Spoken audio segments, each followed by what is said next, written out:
It's the Locked On Flyers podcast for Tuesday, March 25th, your daily dose of Flyers news, analysis, and high quality content that isn't ready to see Scott Laughton in a Leafs uniform up close. You're going to have to be.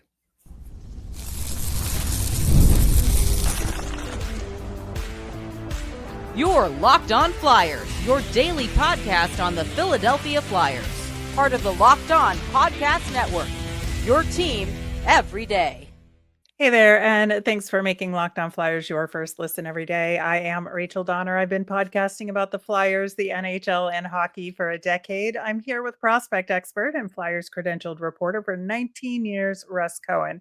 Today's episode is brought to you by Game Time. Download the Game Time app, create an account, and use the code LOCKEDONNHL for $20 off your first purchase.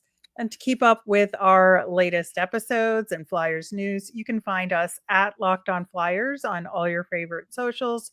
And of course, here on the Locked On Podcast Network, your team every day. Russ, it is Phantoms Tuesday, and there's a lot to talk about with them from this past week as we inch closer to the AHL playoffs and where the Phantoms are in there and what the potential is for them. But the Flyers do, in fact, face the Toronto Maple Leafs tonight in Toronto. And it's going to be weird seeing Scott Laughton. I'm not going to lie. Yeah, I mean, he'll have a lot of friends and family there because it's local for him. And so, honestly, I hope he has a good game. Like, I want him to kind of have a good game because he started off so bad that there's this talk where he might not even make the playoff roster. And I don't think anybody wants that. Right. I think that's, from a Flyers perspective, that's the bigger story about the Leafs. They have their own drama, and we'll get into that. But, he has had a slow start up there, and, he's been demoted to their fourth line. I think they really thought he was going to be their 3C. Oh, definitely did. Yeah, when they traded for him, that was like the whole deal. And that's why he was worth the first round pick. Right. And we're all like, but that's what they thought. And so now he's not only playing on their fourth line, but he's not playing center anymore either. He's been playing on the wing. Right. Yeah. They put him on the wing now. So yeah, he has to prove himself all over again. He's got like 10 games to do it. Right. And he has 0 points in the 8. I believe he's played 8 games since he's been there now. So 0 points. He's averaging a little over 12 and a half minutes of ice time, which is about 2.5 minutes lower per game than he was playing with the Flyers. So it's, it is a tough spot Scott Laughton is in.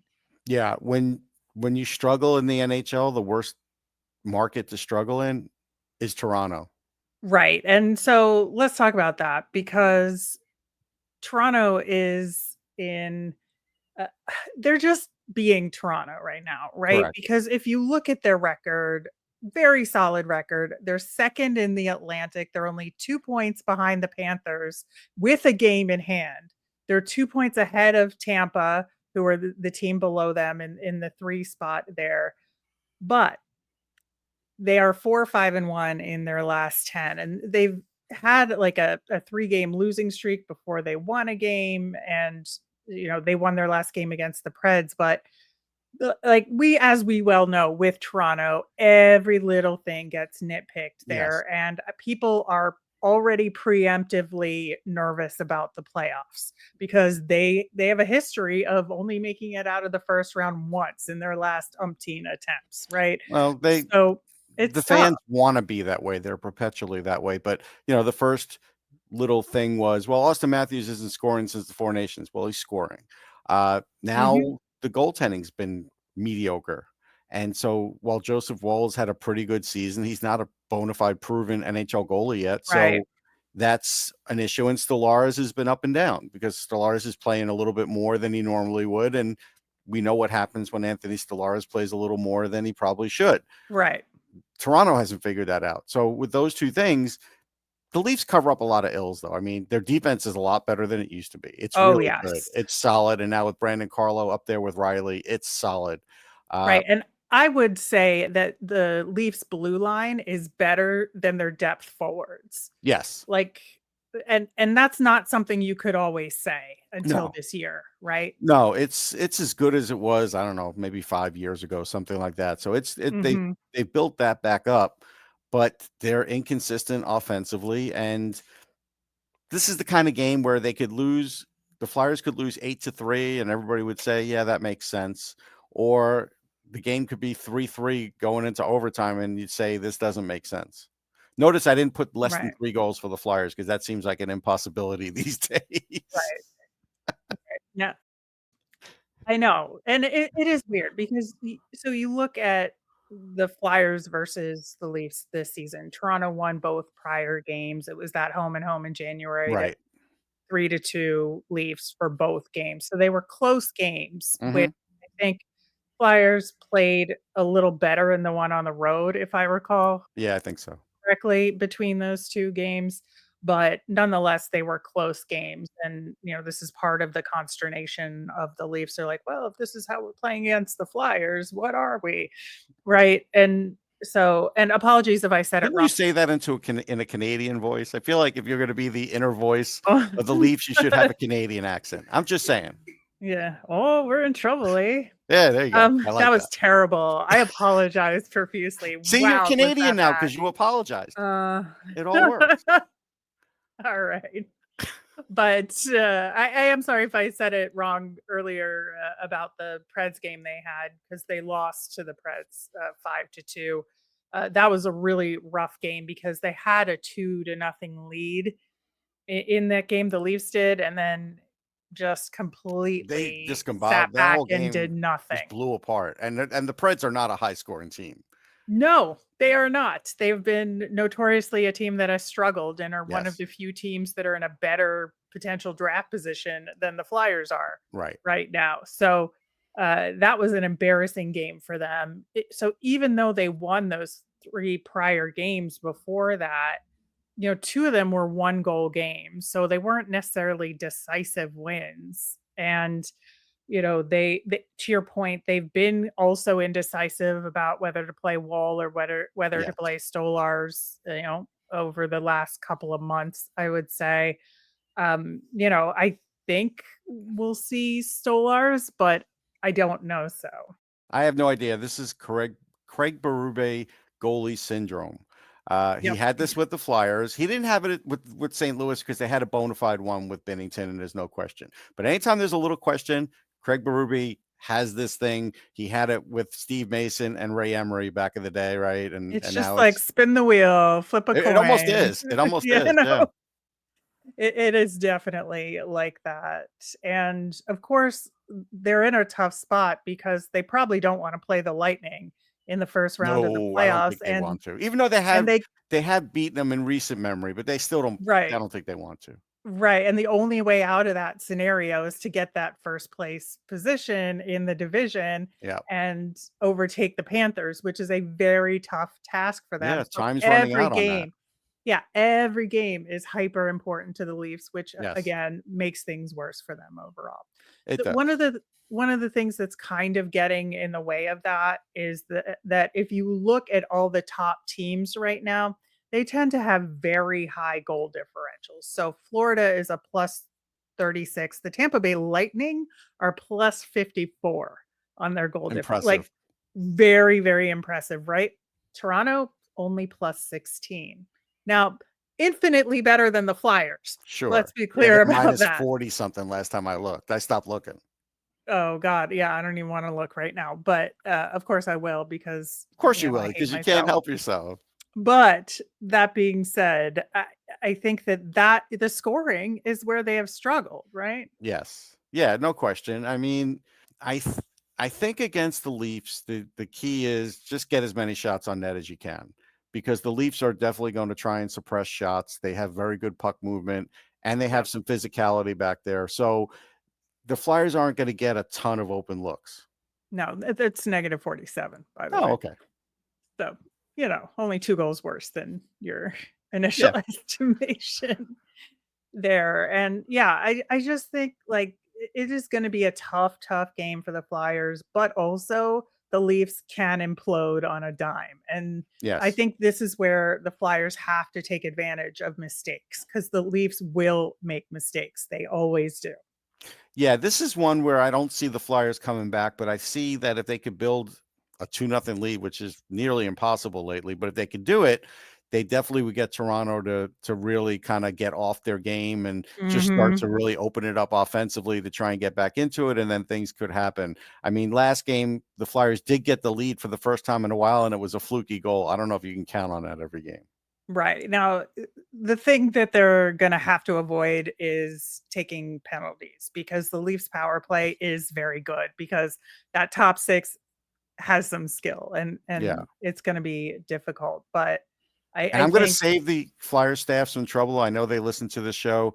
Put Sean Couturier up against Austin Matthews. If you put Noah Cates up against Austin Matthews, I'm not sure he'll win a faceoff. yeah, I agree with that wholeheartedly. We'll see how it goes tonight. We'll be back tomorrow to talk about it. And it is, of course, Phantoms Tuesday. We're going to get to that coming up next. March Madness is here, and FanDuel is giving you the chance to get in on the action like never before. Right now, new customers can get $200 in bonus bets when your first $5 bet wins. That's $200 extra bucks to use on everything from buzzer beaters to Cinderella stories, and even who's cutting down the nets. With tournament games happening almost every day, there's always something exciting to bet on. I would take my alma mater, University of Houston. They still look good. The FanDuel app is simple to use, and when I win, I get paid instantly, no waiting around. So visit FanDuel.com and get in on the college hoops action all tournament long.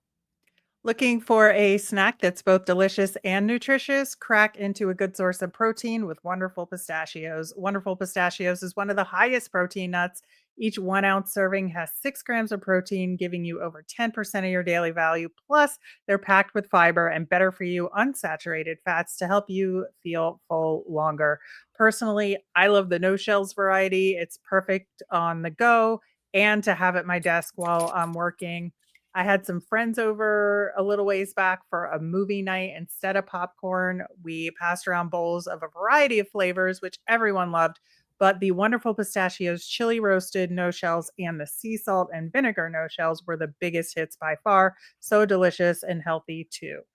Wonderful Pistachios is a complete protein that provides all 9 essential amino acids. These little green wonders pack a protein punch. So get snacking and get cracking with the snack that packs a protein punch. Visit wonderfulpistachios.com to learn more. On tomorrow's show, we will, of course, recap the game against Toronto. Plus, we will have our mailbag questions. So get those in. You can email us at lockdownflyers@gmail.com, send us a message on any of our socials, or comment on our YouTube channel. Russ, another Tuesday, another Phantoms report. And it's really interesting because the Phantoms lost 2 of 3 games they had this week. They were shut out by Syracuse, which I think was the most disappointing, especially because they'd beaten Syracuse in the past this season, and there was just nothing going in this Yeah, that game. one surprised me. Yeah, the game against Providence that they lost 3-1, I thought they actually played quite well in that game, and I'm not mad about it. Providence has a very strong blue line, and Right. that they just couldn't get one in earlier. The game against Milwaukee that they won, of course, scoring 6 goals in that game. That was great. surprising. Yeah, very surprising and a very successful game there. A big Zayde Wisdom game for sure. Yeah. Yeah. So, and we're going to talk about him. I will say, obviously, you want to see them score in that game against Syracuse, and they did not. And on Saturday, I would say, the third goal for Providence was an empty netter. So, only 2 games in the true run of play, or 2 goals in the true run of play there. And the Phantoms actually managed to score a goal with the extra attacker to make it not a shutout for a second game. At least somebody could do that. Well, yeah. So there's a yes and no to that. as we've said, right now, they're in the same spot in fifth in the division. It seems like that's where they're gonna Yeah. stick as it going. They've got 9 games left, and most of the games in hand now are teams above them. So the teams below them, the most anybody has is 1 game in hand on the Phantoms. So it seems pretty clear that Yeah, this it is seems kind so. of where the Phantoms are gonna end up. So I'm not really worried about that anymore. From a But team standpoint, the one thing, and I don't get to watch them enough, I don't. But when I do see them, there's just a lot of freewheeling going down there in the offensive zone. I don't see a lot of structure. I don't. right. And I think it's interesting that you mentioned that because I think that is what's lacking with some of the lack of offense here. I think individual efforts are overcoming that Yes.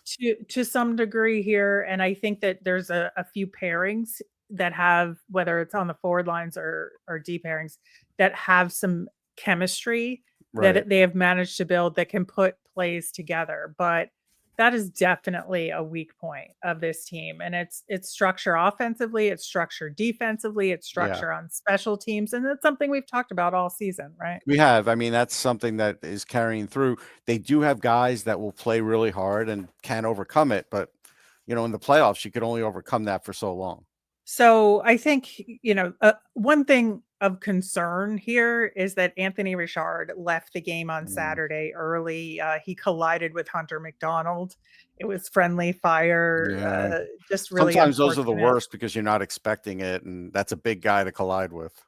Right. So, Massimo Rizzo is still not 100%. He's been No, playing, but he's like banged up. That is no. very clear. A2 McNamee still isn't ready, but that's fine for now because Kolosov is playing. Right. I Yeah, I'm would not like it really to, looking for McAniemy to come back here. I don't know why. right. I have no information, but it just feels that way. Right. Now, Garrett Wilson was out on Friday, but that's because his wife had a baby. So, It's very acceptable. valid excuse, Yes. right? And it was their Congrats second to them. kid. Yeah, absolutely. Congrats to them.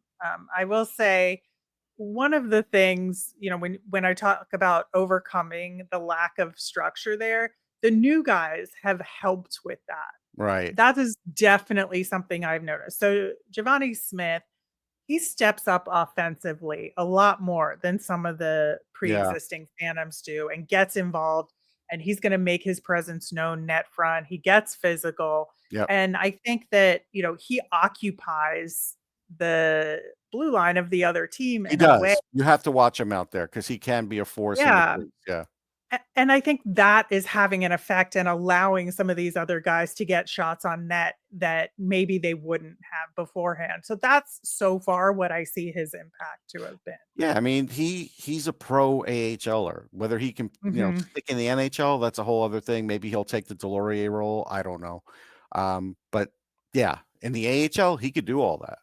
Right. Now, I would say the opposite is true of Grebenkin. So I think he's playing very, very well. Don't get me wrong.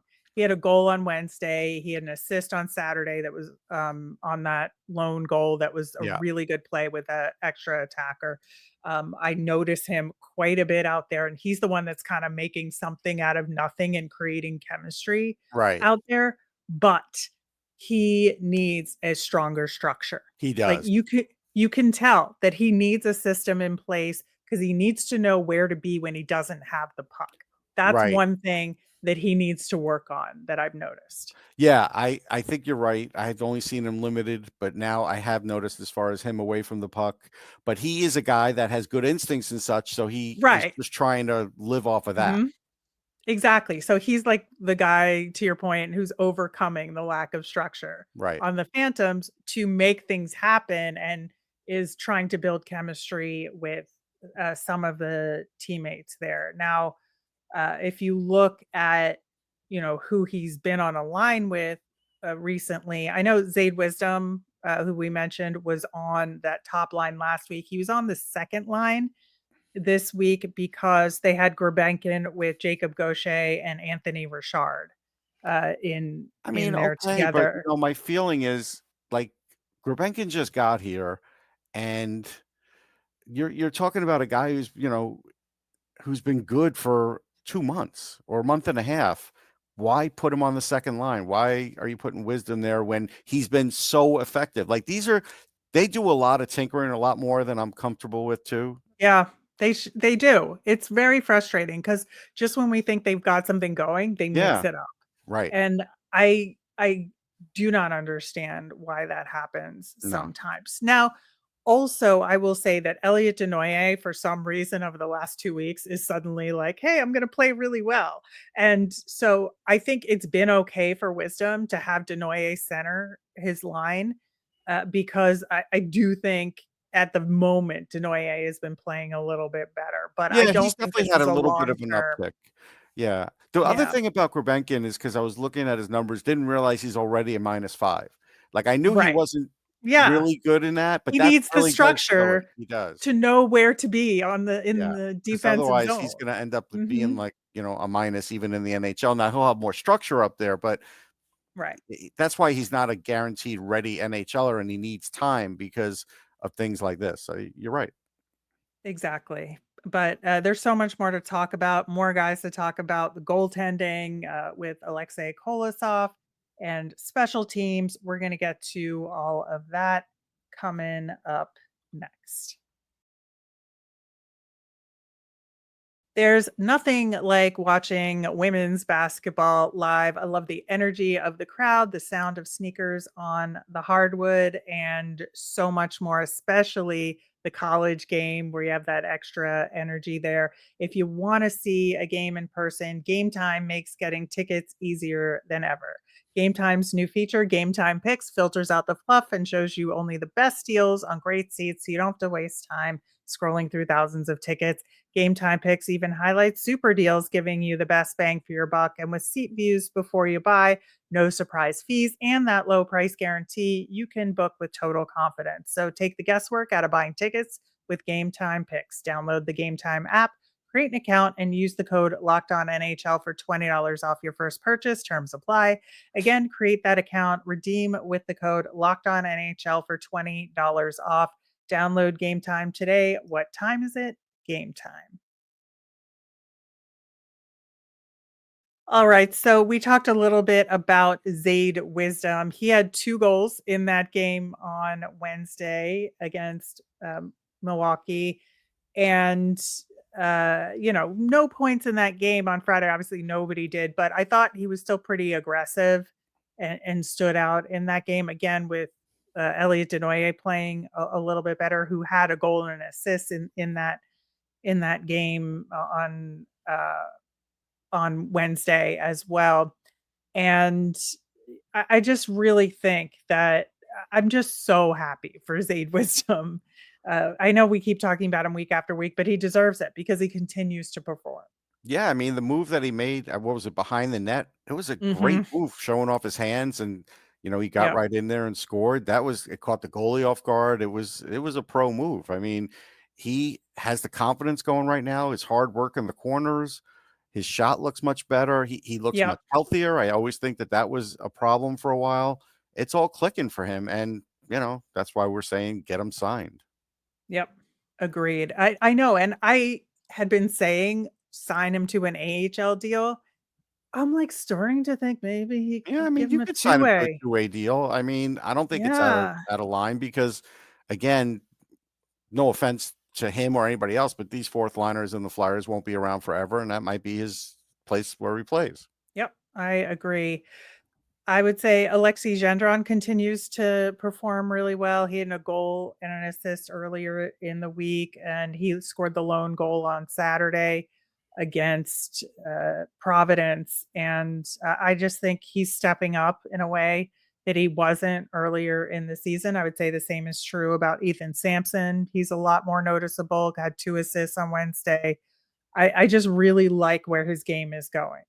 Yeah, with Gendron, I noticed that he needs that little bit of space to kind of uncork the shot, and he can get that in the AHL. Will he find pockets of space in the NHL? That would be the question.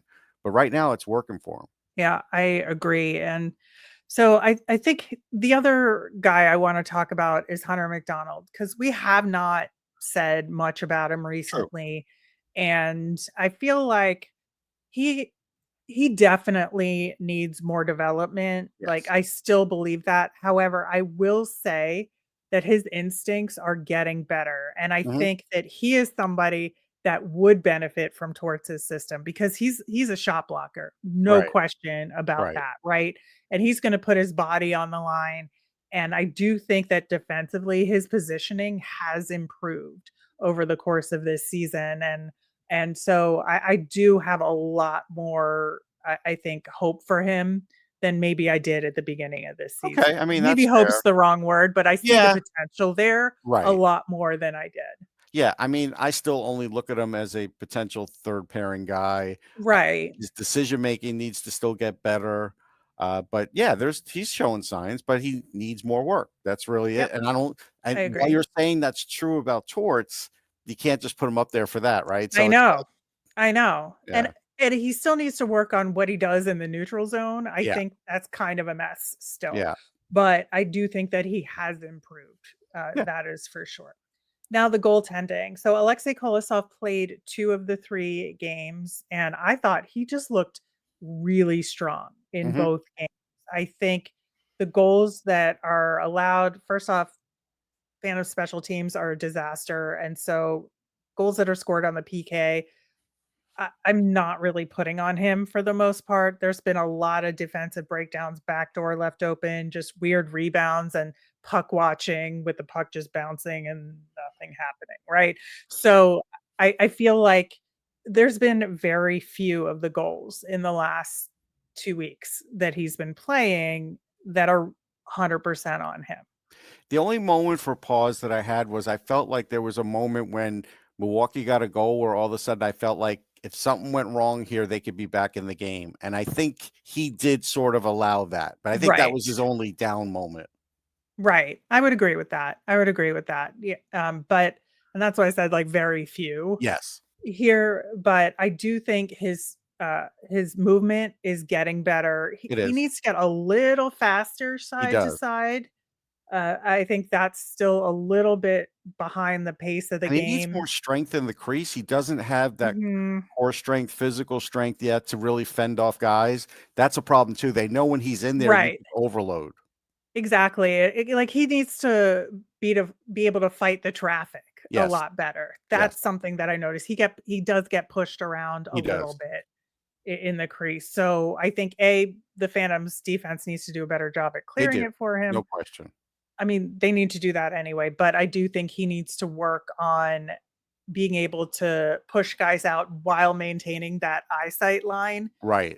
so that he's not getting screened because he's looking down or has a Yeah. body in front of him. I think there's a little bit of work to be done there, but I'm Because generally very pleased with his goaltending yeah, so there's no far. doubt it's a big upgrade and they needed it.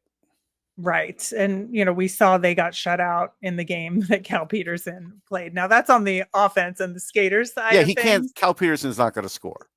No, no, but, I think that generally the Phantoms played better when Kolosov was in net and, Yeah, there's no doubt they have a little more confidence. You could see that he makes some of these difficult saves and sequences. That's just truth, yeah.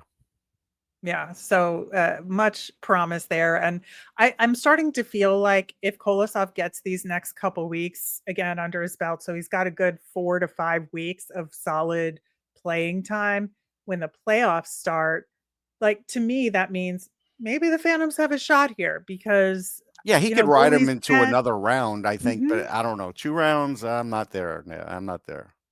No, not and I'm not there yet because of the entirety of the team, Right. right? Right. But I do think that Kolosov could win them some Yeah, in playoff a games short if series, he yeah, I continues to think it's play like this. possible. Yeah. Yeah, yeah, so I'm very, very happy, that Kolosov continues to get quality ice time and is doing the work right now. Looking ahead to the next few games here, there's actually only 2 this week, and That's of course because the Phantoms have played a ton more games than a lot of the other teams, but they are on the road because the PPL Center in Allentown is being occupied by the Frozen Four Regional which I'll this be there for. weekend. Yep. Yeah, so Penn State again will be playing in that regional if that is of interest to Penn you. State, Maine, Quinnipiac, who's been a champion. Yeah. Should be some good games, but the Phantoms are thus on the road into Canada for a road trip. So they're going to be at Belleville on Friday and at Laval on Saturday. That's going to be a tough game. That's That is tough. going to be, They're good. it's, yeah, and I it's write a about tough them for the building to hockey play news. in. They've got some players there, and no, it's Yeah, going to be a tough game. it's going to be a really tough game, but a very good challenge. And I would assume that Peterson will play in Belleville and Kolosov will play at Laval. Right, that makes sense. But we shall see. We'll talk about it next week on our next Phantoms Tuesday report. That will do it for today's show. We will be back tomorrow to talk Flyers versus Leafs and answer your mailbag questions. As a reminder, we always want to hear from you. So get in those questions via any of our socials at Locked On Flyers. You can email us at lockedonflyers@gmail.com or comment on our YouTube channel. I'm Rachel. I'm on Blue Sky and Twitter at rmiriam. That's RMIRIAM. I'm Russ Cohen at Sportsology, SPORTSOLOGY on the same socials. Thanks for making Locked On Flyers your first listen today. For your next listen, check out the Locked On NHL podcast. It brings you the daily league-wide stories that matter with local coverage you love from Locked On. I am there on Fridays as well as on Saturday for the Women's Hockey Report. You can find it on YouTube or wherever you listen to podcasts. Have a great day, everyone.